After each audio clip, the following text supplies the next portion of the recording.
Et pendant ce temps, les 27 sont réunis à Versailles. Jacques Serret, les Européens, Jacques, cherchent à trouver des solutions pour réduire leur dépendance vis-à-vis de la Russie. Absolument, c'est ce qui est notamment sur la table des négociations ce matin. Au-delà des enjeux de souveraineté européenne, comment l'Union peut-elle s'organiser pour faire face au choc économique consécutif à cette guerre?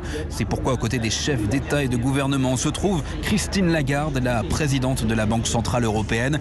Alors ici, la France tente de persuader les autres États d'adopter un nouveau plan de relance sur le modèle du fonds de 800 milliards d'euros déjà mis en œuvre pendant la crise du Covid. On parle d'un nouvel emprunt commun pour amortir les conséquences de la guerre en Ukraine.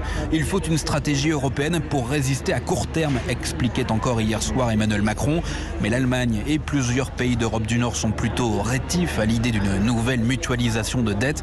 L'autre solution serait donc que les règles budgétaires européennes censées limiter les taux d'endettement des États soient de nouveau suspendues. Les échanges sont toujours en cours et ils devraient se terminer en début d'après-midi. En attendant, les dirigeants pourraient tomber d'accord sur un autre point, le financement pour fournir des armes à l'Ukraine. Le chef de la diplomatie européenne, Joseph Borrell, a proposé ce matin de doubler la contribution de l'Europe, qui passerait alors de 500 millions d'euros à 1 milliard d'euros. Jacques Serret.